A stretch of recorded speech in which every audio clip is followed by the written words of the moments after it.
नमस्कार, आदाब। आपका मेरी अपनी महफिल में एक बार फिर इस्तकबाल है, स्वागत है।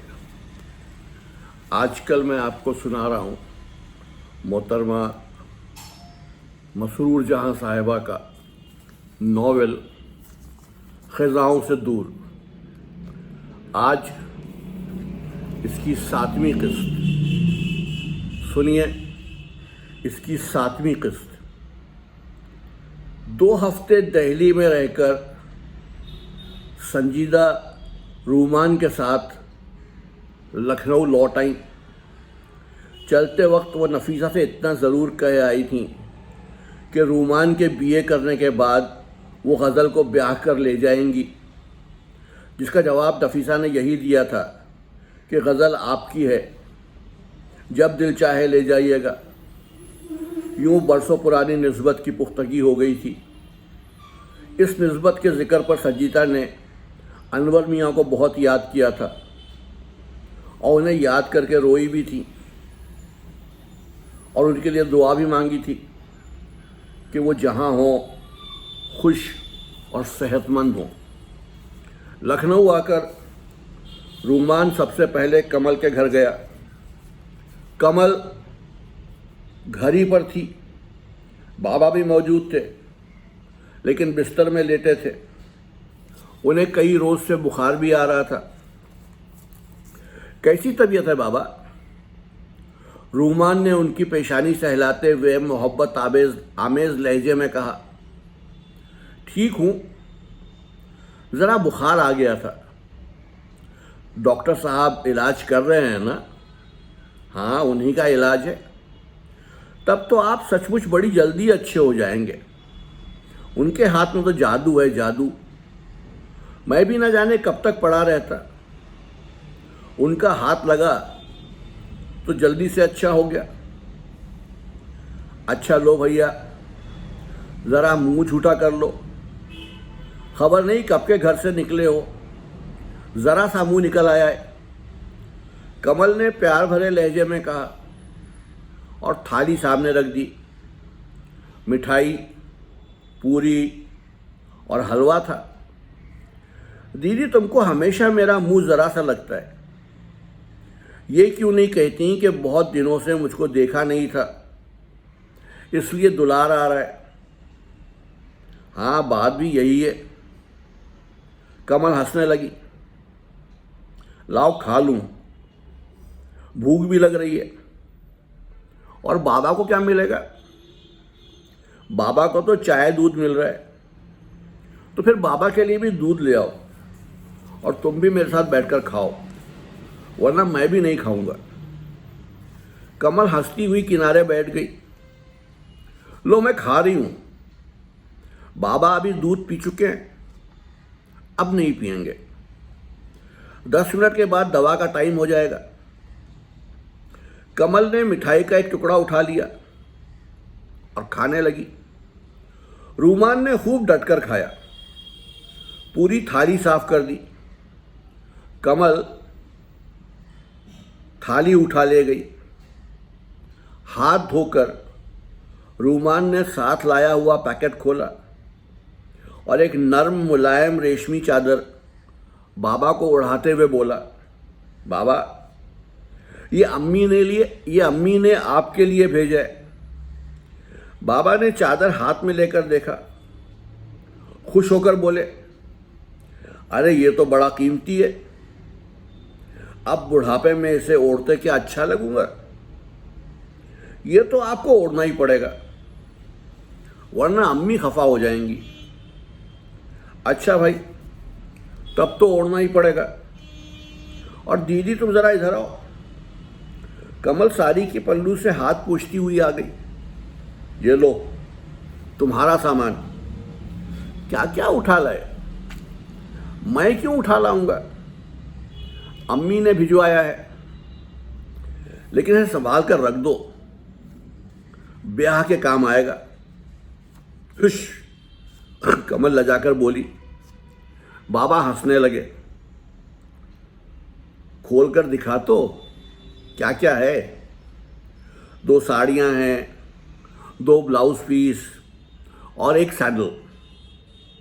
साड़ियाँ तो बनारसी हैं, इन्हें रख दो।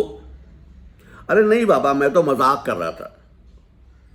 दीदी इनको पहनकर बड़ी अच्छी लगेगी। कल तुमको अम्मी ने बुलाया है, ऐसी एक साड़ी पहनकर आना। मुझे शर्म आएगी भैया। अब रहने दो शर्म गरम, बस पहनना होगी, ये याद रखो। और हाँ, ज़रा ये डॉक्टर साहब का सामान भी देख लो। रूमान ने छोटा सा पैकेट खोलकर सामान निकाला। बड़ी काट का पतलून का पीस था और ब्रूशा का शर्ट पीस। ये तो बहुत बढ़िया है। अरे नहीं, पता नहीं डॉक्टर साहब को पसंद आए या नहीं, वैसे उन पर सजेगा खूब। क्यों दीदी? मैं क्या जानूं। कमल शर्मा गई। रूमान हंसने लगा। अच्छा, सब काट कबाड़ उठाकर रखो, अब मैं चलूंगा, दोस्तों से मिलने जाना है। डॉक्टर साहब आते होंगे, उनसे मिलकर जाना, बाबा बोले। कल आऊंगा तो मिल लूंगा, वैसे मेरा नमस्कार कह दीजिएगा। रूमान ने बाबा और कमल को सलाम किया और बाहर निकल गया। कमल उसे दरवाजे तक छोड़ने गई। अम्मी को नमस्कार कहना भैया। अच्छा। रूमान ने साइकिल आगे बढ़ाई। कमल दरवाजा बंद करके लौट गई। लाला जी के चबूतरे के आगे से निकलते हुए रूमान के कानों में कुछ दबे फिक्रे पड़े, जिनका मफहूम वो ठीक से ना समझ सका, लेकिन अपना और कमल का नाम जरूर सुना। रूमान ध्यान दिए बगैर आगे निकल गया। उसके आगे जाने के बाद लाला जी ने होठों पर जबान फेरते हुए कहा, हाजी साहब, जरा आप ही पंडित जी को समझाइए कि इस तरह जवान लौंडिया को घर बिठाकर लड़कों को हर लम्हे घर पर बुलाना ठीक काम नहीं है। लाला जी, वो तो आपके हम मजहब हैं, आपका समझाना ज़्यादा मुनासिब होगा। वैसे चाहते हम भी यही हैं कि वो अब ये काम तर्क करके लड़की का ब्याह कर दें। उसी वक्त मास्टर गिरधारी लाल वहाँ आ गए। राम राम मास्टर जी, लाला जी ने उनका इस्तकबाल करते हुए कहा। राम राम लाला जी। आदाब अर्ज़ है हाजी साहब। अरे मास्टर साहब, अगर तुम मुझे भी राम राम कर लेते तो मतलब वही आ जाता। खैर कोई बात नहीं। मास्टर गिरधारी लाल ने सुर्ख सुर्ख दांतों की नुमाइश करते हुए कहा, अबे छोकरे, जा जल्दी से मास्टर जी के लिए जर्दा क़िवाम वाले 2 उम्दा पान लगवा कर ला। छोकरा दौड़ गया। मास्टर जी एक मोढ़े पर बैठ गए। कहिए लाला जी, कुसुम बिटिया का ब्याह कब कर रहे हैं? लड़का देख लिया है, इरादा है कि जल्द ही कर देंगे। ज़माना भी तो कैसा ख़राब है। इस मोहल्ले में तो शरीफ लड़कियां जितनी जल्दी हो सके घर बार की हो जाएं तो अच्छा है।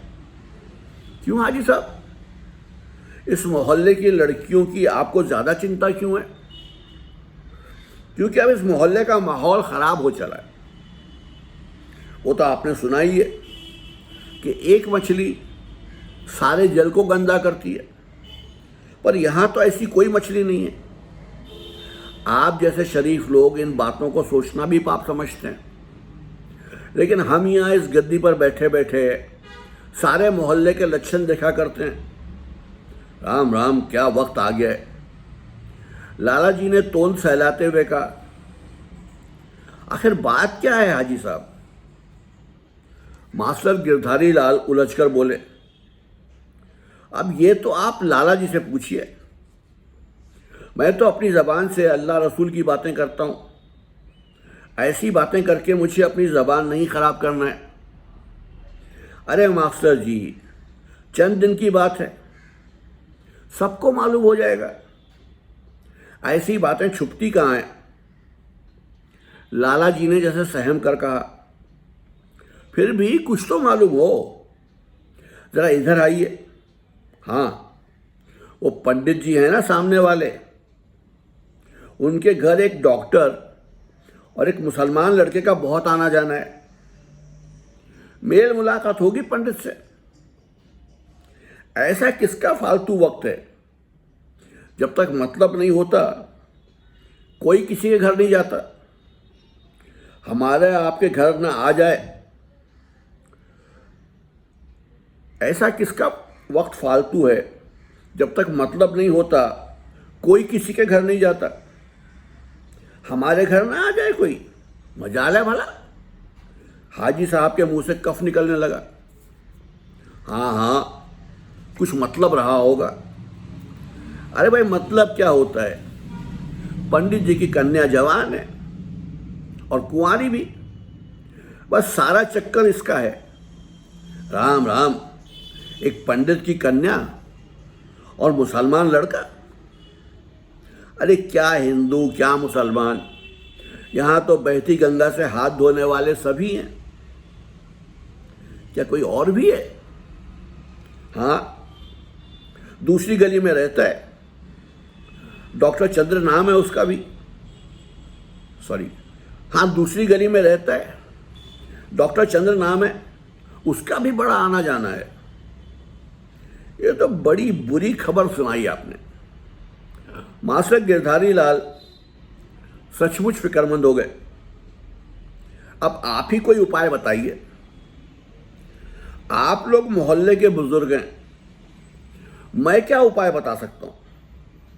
मास्टर जी ने सोचते हुए कहा, भाई मैं तो इतना जानता हूं कि पंडित से साफ साफ कह दिया जाए कि रहना हो तो शराफत से रहो, और अगर चकला खाना बनाना है तो कहीं और जाकर रहो। यहां ये सब नहीं चलेगा। हम लोग शरीफ लोग हैं, हमारे घर भी जवान लड़कियां ब्याहने को बैठी हैं। मोहल्ला बदनाम हो गया तो कौन रिश्ता लेकर आएगा यहां? हाजी साहब ने सख्त लहजे में कहा, जरा दो चार और मोहल्ले वालों की राय लीजिए कि वो क्या कहते हैं। अरे सब नाम धरते हैं मास्टर जी। छेदा हलवाई की बीवी ने खुद अपनी आंखों से डॉक्टर को 10 बजे रात में उनके घर से निकलते देखा। अभी परसों की ही बात है। 4 दिन हुए कमल को मैंने सुबह तड़के लपका लपक डॉक्टरी गली में घुसते देखा था। ये क्या खाक स्कूल में पढ़ाती होगी? सब लड़कियों को उल्टा सबक देगी। हाजी साहब ने कनखियों से छेदा हलवाई की कोठी की तरफ देखा। उनका गुस्सा साबुन के झाग की मानंद बैठ गया और चेहरे पर मुस्कुराहट रेंग गई। छेदा हलवाई की बीवी टाट का पर्दा उठाकर झांक रही थी और मुस्कुरा रही थी। मास्टर गिरधारी लाल पान का महकता हुआ बीड़ा खाकर चले गए। हाजी साहब देर तक वहां बैठे आंखें सेकते रहे। डॉक्टर चंद्र ने बाबा की नब्ज देखी। टेम्परेचर नॉर्मल था। उनके चेहरे पर खुशी झलक उठी। बाबा, बुखार नॉर्मल है, अब आप बिल्कुल ठीक हैं।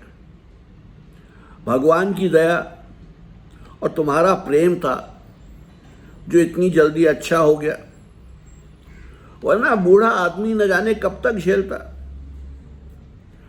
अब आप सारी दवाएं फेंक दीजिए, बस ये कैप्सूल लेते रहिएगा। अच्छा, बाबा मुस्कुराए। और थोड़ा बहुत खाते रहिए, हल्की ग़िज़ा हो। अभी रूमान आया था, तुमको सलाम कह गया। कमल, जरा डॉक्टर बाबू का सामान तो लाना। मुझसे मिलकर नहीं गया। कह रहा था कल मिलेगा। कमल ने पैकेट लाकर रख दिया। डॉक्टर ने खोल कर देखा, फिर रख दिया।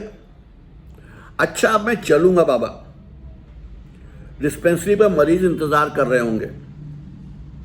जाओ बेटा, तुम्हारा कितना नुकसान होता है मेरी वजह से। ऐसी बात तो नहीं है बाबा, आपने मुझे बेटा कहा है, फिर बाप के ऊपर बेटे का एहसान कैसा? ये तो मेरा फर्ज है। जुग जुग जियो, फूलो फलो। बाबा ने दुआ दी। डॉक्टर चंद्र सलाम करके चला गया। जाते हुए एक नज़र कमल पर भी डाली और मुस्कुराकर बाहर निकल गया। कमल सोच रही थी, हे भगवान, अगर डॉक्टर हमारे ऊपर दया न करते तो बाबा का न जाने क्या हाल होता। डॉक्टर कितने दयालु और कितने शरीफ हैं। ये मेरा सौभाग्य ही तो है कि वो मेरे देवता हैं और मैं उनकी दासी। बाबा ने आवाज़ दी तो उसके ख्यालात बिखर गए और वो बाबा के पास चली गई। ए मिस्टर, नन्नू पहलवान ने ललकारा। कुछ मुझसे कहा आपने? डॉक्टर चंद्र ने मोटरसाइकिल धीरी करते हुए कहा। हाँ हाँ, तुम्ही से कह रहा हूं, कहिए। डॉक्टर मोटरसाइकिल बंद करके उतर आए। क्या बात है, इस मोहल्ले के बड़े चक्कर लगाया करते हो? देखिए, मैं डॉक्टर हूं, डॉक्टरी मेरा पेशा भी है और मेरा धर्म भी। जो भी बुलाएगा उसके घर जाऊंगा। तो क्या इस मोहल्ले में सिवाय पंडित के घर और कोई घर नहीं रह गया? बगैर बुलाए तो मैं कहीं नहीं जा सकता, कोई बुलाए तो जाऊं। मेरा मतलब शायद तुम अभी समझे नहीं।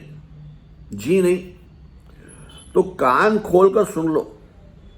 तुम्हारे आने जाने से हम मोहल्ले वालों की बदनामी होती है, इसलिए अब आइंदा यहां ना दिखाई देना। सुना तुमने? सुना तो, लेकिन समझ में नहीं आया कि पंडित जी के घर मेरे आने जाने से मोहल्ले वालों की बदनामी कैसे होती है।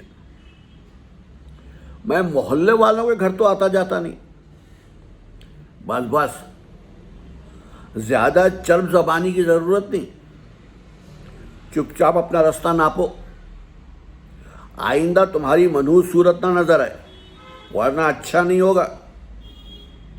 देखिए, आप भी सुन लीजिए, पंडित जी बीमार हैं, मैं उनका इलाज कर रहा हूं। जब तक वो अच्छे नहीं हो जाते मैं ज़रूर जाऊंगा और उनके अच्छे होने के बाद भी जाता रहूंगा, क्योंकि वो मेरे रिश्तेदार हैं और अपने रिश्तेदारों के घर मुझे जाने से कोई नहीं रोक सकता। हाँ, आप लोगों के घर आऊं तो गुस्सा गर्मी दिखाने का आपको पूरा हक है। डॉक्टर चंद्र ने मोटरसाइकिल स्टार्ट की और जन से आगे निकल गए। उस वक्त डॉक्टर चंद्र का दिमाग माउफ हो रहा था और गुस्से से बुरा हाल था। डिस्पेंसरी पहुंचकर उन्होंने किसी तरह मरीजों को निपटाया और कंपाउंडर को जरूरी हिदायत देकर ऊपर चले गए। ऊपरी हिस्से में उनकी रिहाइश थी और निचले हिस्से में उनकी डिस्पेंसरी। डॉक्टर चंद्र अपनी बेवा मां के इकलौते लड़के थे। उनके पिताजी भी डॉक्टर थे, जिन्हें गुजरे हुए कई साल हो चुके थे। सॉरी, उनकी ख्वाहिश के मुताबिक उन्होंने डॉक्टरी पढ़ी और अपने पिता के डिस्पेंसरी को असर नौ चलाने लगे। अब उनकी मां उनके ब्याह के लिए बहुत परेशान थी। कई जगह लड़की देखी, लेकिन कोई पसंद नहीं आई। इसी बीच डॉक्टर चंद्र को रूमान के इलाज के सिलसिले में पंडित जी के घर जाना पड़ा। और वहाँ कमल को देखकर ऐसा महसूस हुआ जैसे उनके दुख सुख की साथी उन्हें मिल गई। मामूली सूरत, सादगी और वक़ार, ईसार और कुर्बानी की देवी, उन्हें ऐसी ही शरीके ज़िंदगी की ज़रूरत थी। और उन्होंने माँ से कह दिया कि उन्होंने बहू ढूंढ ली है। माँ को तो उनका घर बसाने की चिंता थी, वो खुश हो गई। डॉक्टर चंद्र को इत्मीनान था कि कमल उनकी है। बाबा उन्हें मानते हैं। जिस वक्त वो चाहेंगे कमल का हाथ उनसे सदा के लिए मांग लेंगे। लेकिन उनको ये मालूम नहीं था कि कमल के घर उनकी आमद और रफ्त को मोहल्ले वाले ये रंग देंगे। कमल की बदनामी उनकी वजह से हो, ये वो बर्दाश्त नहीं कर सकते थे। बाबा को रंज पहुंचे, वो कैसे सहन करेंगे। मुंतशिर ख्यालात के साथ वो ऊपर पहुंचे और लिबास बदलकर खाना खाए बगैर अपने बिस्तर पर लेट रहे। उनकी माता जी को उनकी माता जी को उनके आने की खबर भी नहीं हुई। उनकी नज़र में वो दिन घूम गया जब वो रूमान की ड्रेसिंग कर रहे थे।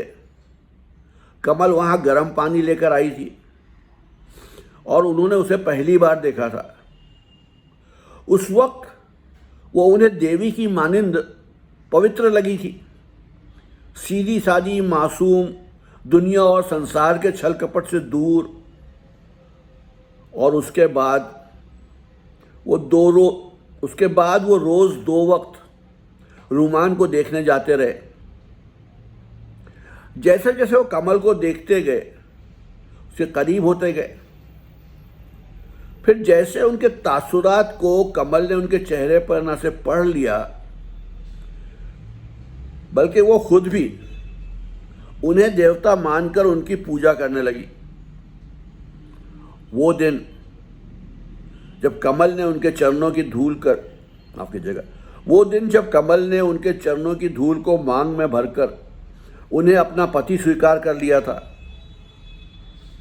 वो उस देवी समान सीधी मासूम लड़की के सपनों को कैसे तोड़ने की जुर्रत कर सकते थे। वो कमल को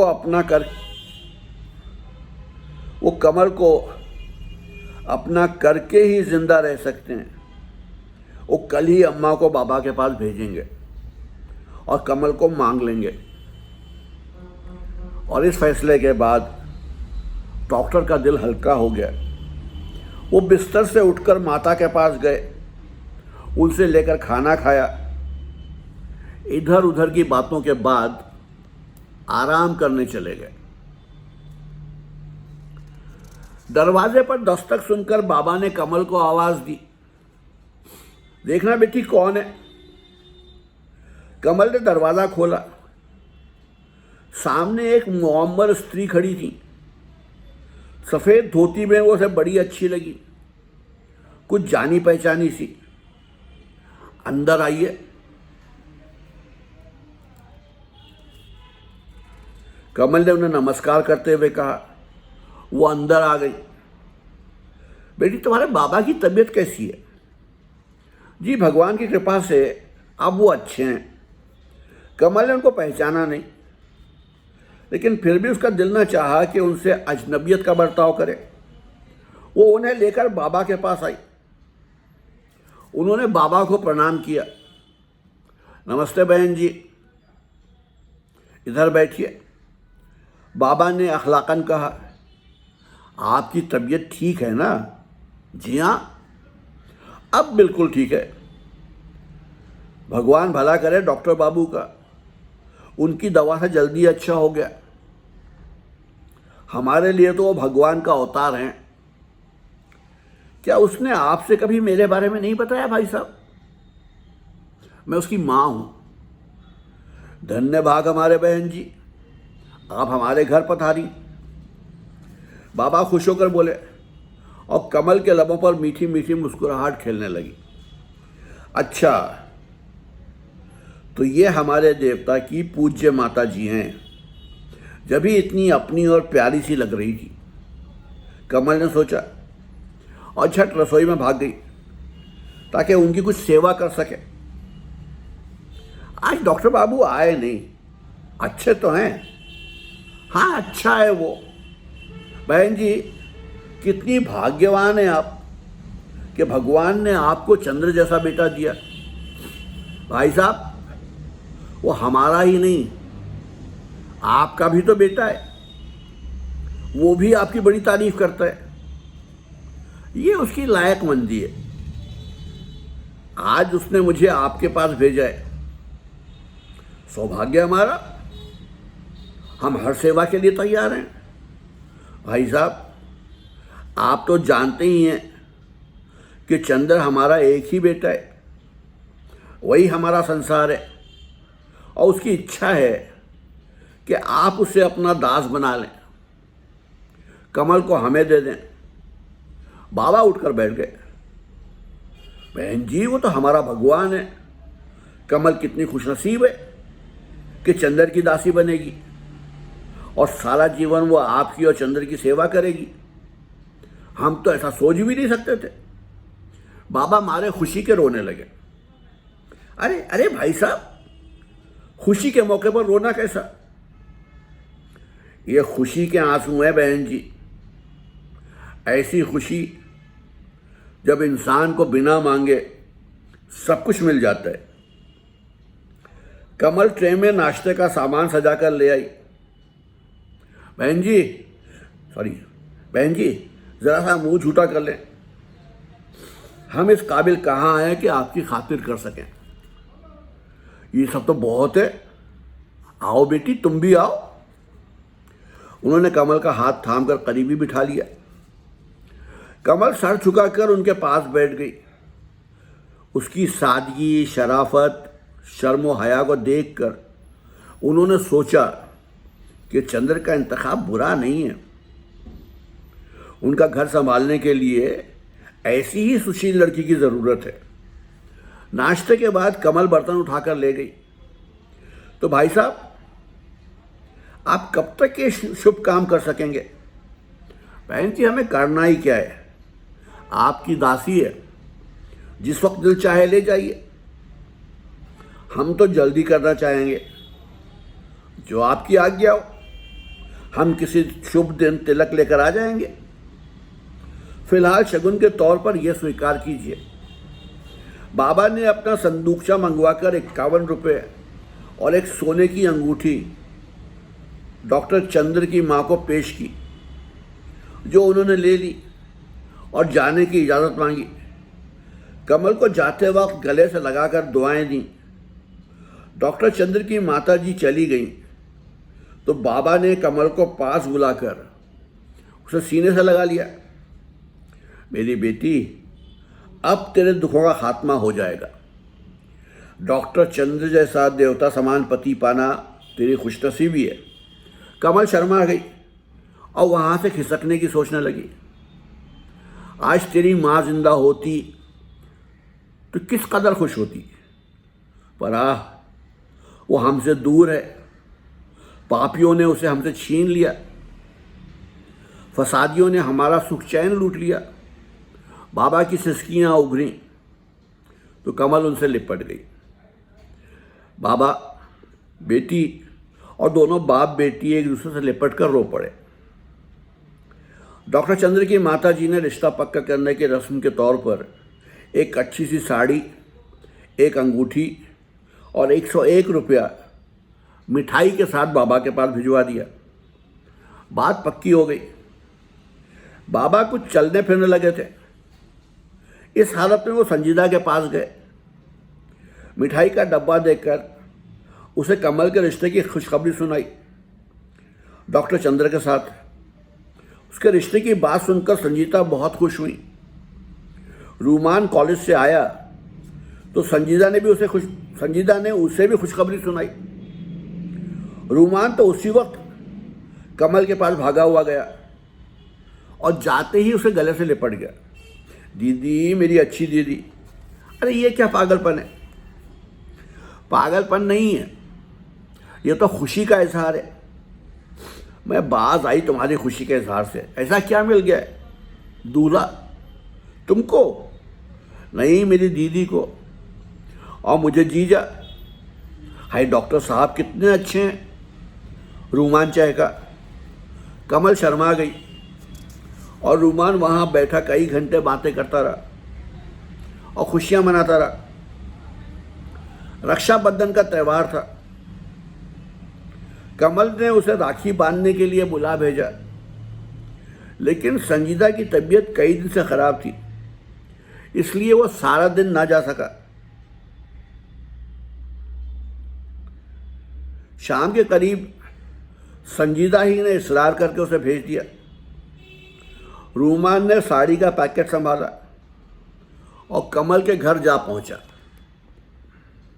उसे देखकर बाबा भी खुश हो गए और कमल भी। कमल ने प्यार भरा शिकवा किया, सारा दिन कहाँ गायब रहे, अब आए हो? तुमको पता है दीदी, अम्मी की तबीयत कई दिन से खराब है। हाँ वो तो पता है। अब कैसी हैं अम्मी? बुखार तो अच्छा खासा है, उन्होंने जिद करके मुझे भेजा है। अम्मी जानती हैं कि अम्मी जानती हैं कि तुम ही तो मेरे एक भाई हो। तुम्हें भी राखी ना बांधूंगी तो किसको बांधूंगी? मैं भी तो आज सारा दिन बेकरार रहा हूं दीदी। डॉक्टर साहब आए थे। डॉक्टर चंद्र के नाम पर कमल चुप हो गई। बाबा डॉक्टर साहब आए थे? हाँ बेटा आए थे, अब कल आएंगे। उनको हमारे घर भेज दीजिएगा। डॉक्टर शर्मा के इलाज से अम्मी को कोई फ़ायदा नहीं है, अब इन्हीं का इलाज करेंगे। हाँ हाँ वो ज़रूर जाएगा। अभी उसे संजीदा की बीमारी की खबर नहीं है। कमल राखी का सामान थाली में सजा कर ले आई। उसके हाथ में राखी बांधी, टीका लगाया और फिर उसके मुंह में मिठाई की डली देकर बोली, जुग जुग जिए मेरा भैया। रूमान की आंखों में आंसू आ गए। दीदी कितना पाक और प्यारा बंधन है राखी का। हाँ है तो, इस बंधन ने हम दोनों को बांध रखा है भैया। वो जैसे ख्वाबों में खो गई। पहले बाबा कहते थे कि मेरा भैया आज होता तो इतना बड़ा होता, ऐसा होता, तो मुझे बड़ा दुख होता था। लेकिन अब तुम्हें पाकर मेरा भाई का अरमान पूरा हो गया। मुझे कोई दुख नहीं है। भगवान ने मुझको इतना अच्छा सा भाई दे दिया है। रूमान ने कमल का हाथ थामकर आंखों से लगा लिया। ज़रा देर बैठकर रूमान ने जाने की इजाज़त मांगी और कमल को साड़ी का डिब्बा पेश किया। अम्मी तन्हा है, अब मैं जाऊंगा। हाँ हाँ तुम्हें उनके पास रहना चाहिए, कमल ने तायीद की। चलो मैं तुम्हें गली के नुक्कड़ तक पहुंचा दूं। बाबा ने अपनी लकड़ी उठाई, लेकिन रूमान ने उन्हें मना कर दिया। नहीं बाबा, अभी आप बीमारी से उठें, मैं चला जाऊंगा, आप अब आराम करें। रूमान के बहुत मना करने पर बाबा मान गए। वैसे अब थोड़ी दूर चलने से उनकी सांस फूल जाती थी, कमजोरी बहुत बढ़ गई थी। रूमान सबको सलाम करके बाहर निकला और अपनी साइकिल पर बैठकर जल्दी जल्दी पैदल चलाता हुआ गली से गुजरने लगा। एक गली मुड़कर दूसरी गली में पहुंचा ही था कि 25-30 आदमियों की एक भीड़ ने उसे चाल आहिस्ता करने पर मजबूर कर दिया। ठहरो, नन्नू पहलवान टपट कर बोला। कहिए क्या बात है? रूमान साइकिल से उतर पड़ा। तुम इस वक्त कहाँ से आ रहे हो? बाबा के घर से। वही पिछली गली में जो रहते हैं पंडित जी। तुम वहाँ क्यों जाते हो? देखिए ये मेरा निजी मामला है, आपको इसमें दखल देने की ज़रूरत नहीं। मुझे तो इसकी फिक्र कभी नहीं होती कि लोग कहाँ जाते हैं, क्या करते हैं। मैंने आपके मोहल्ले की इज्जत के खिलाफ कोई बात नहीं की है जनाब, रूमान ने पुख्ता लहजे में कहा। और ये जो तुम आधी आधी रात तक पंडित के घर में रहते हो, इससे क्या हमारी इज्जत बढ़ती है? हाजी साहब ने चमक कर कहा, राम राम, घोर कलयुग है। लाला जी ने हाँक लगाई, वो लोग हमारे मोहल्ले में रहते हैं, इसलिए हमको पूरा हक है कि इस बात का ख्याल रखें कि वो मोहल्ले में रहकर कोई गलत काम ना करें। हमारी भी बहू बेटियां हैं, हमारी भी इज्जत है। हाजी साहब ने दहाड़ कर कहा, देखिए आप लोग बेकार खफा हो रहे हैं। मैंने कहा ना कि मेरा उनका मेल जोल है, इसमें आप लोगों का क्या नुकसान होता है? नुकसान? नुकसान क्यों नहीं है? ये महापाप है कि एक मुसलमान एक हिंदू पंडित के घर जाकर उसका धर्म भ्रष्ट करे। लाला जी ने कहा, यह तो पंडित जी के समझने की बात है, जब वो बुरा नहीं मानते तो आपको क्यों बुरा लग रहा है? रूमान ने सादगी से कहा, वो क्यों बुरा मानने लगे? वो तो लौंडे की कमाई खाता है। छन्नू बढ़ई तड़क कर बोला, आप लोगों को किसी शरीफ आदमी पर इल्ज़ाम लगाने से पहले ये सोच लेना चाहिए कि आपकी भी माँ बहनें हैं, कल कोई उनको भी कह सकता है। रूमान ने ज़रा सख्त लहजे में कहा, हमारी माँ बहनों को कहने वाला कोई पैदा नहीं हुआ मिस्टर, ज़रा ज़बान संभाल के। नन्नू पहलवान अकड़ा और सब लोग भी अपनी माँ बहनों के जिक्र पर गुस्से से भर गए। आप लोग फजूल बात को ना बढ़ाएं। पंडित जी अगर मना कर दें तो मैं उनके घर नहीं जाऊंगा, मुझे उनसे मतलब है। आप लोग उनसे बात तय कर लें।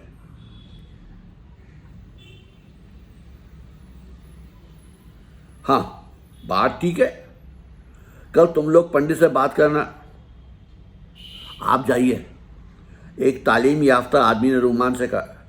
बहुत अच्छा, रूमान ने कहा और उनके बीच से निकलकर जाने लगा। साला हरामी किस शान से गर्दन अकड़ा अकड़ा कर जा रहे।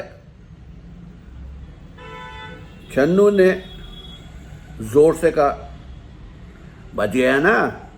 नन्नू बोला, अरे भाई इसे कुछ ना कहो, पंडित का दामाद है। किसी ने हंसकर कहा, अम्मा ऐसे दामाद बहुत देखे, और फिर पंडित को ना जाने कितने दामाद हैं। एक ये है, एक डॉक्टर, और भी जाने कितने होंगे।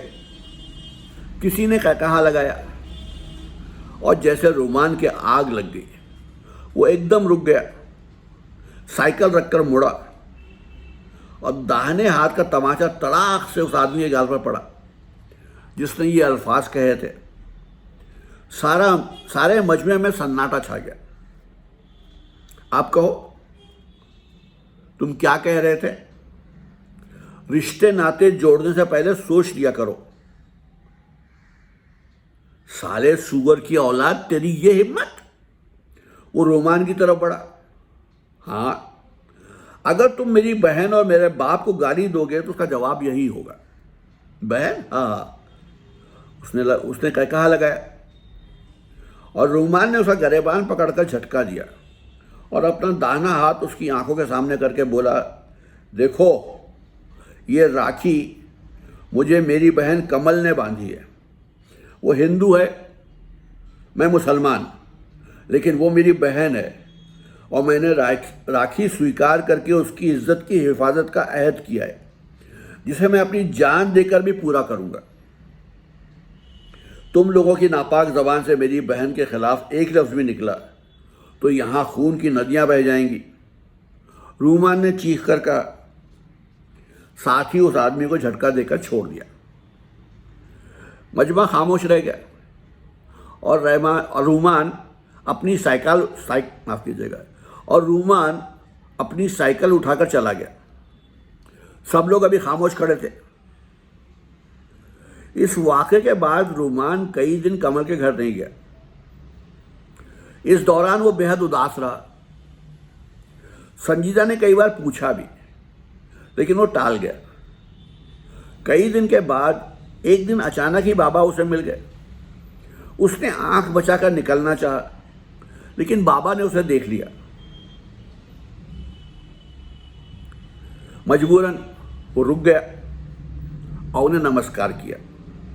जीते रहो बेटा, कई दिन से तुम आए क्यों नहीं?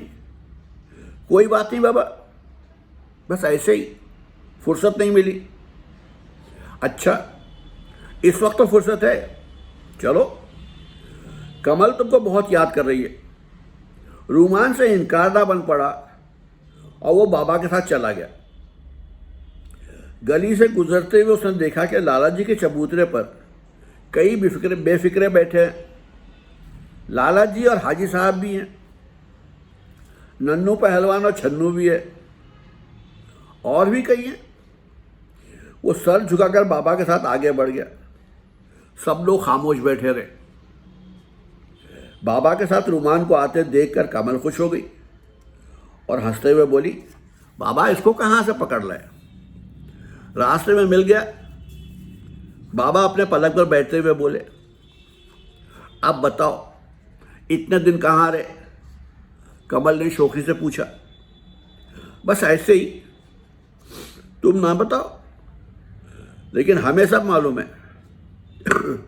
बस इतनी ही सी बात है। रंजीदा हो गए भैया, तुम्हारी बहन को तो न जाने क्या क्या सुनना और देखना पड़ा है। इसी का नाम तो दुनिया है।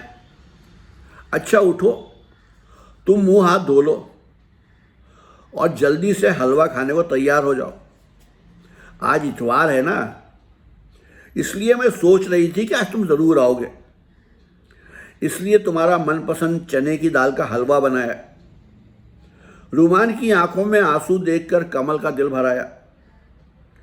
उसने रूमान का सर अपने सीने से लगा लिया। रूमान, मानती हूं कि तुम अपनी बहन के लिए ऐसे अल्फाज सुनकर दुख हुआ होगा तुम्हें, पर हम कर भी क्या सकते हैं? दीदी, हम सब कुछ कर सकते हैं।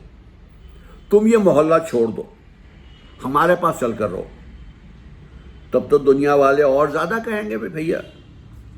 कमल बड़े दुख से मुस्कुराई और उसका हाथ पकड़कर उठा दिया। रूमान रंजीदा से उठ गया और हाथ धोकर चौकी पर आकर बैठ गया।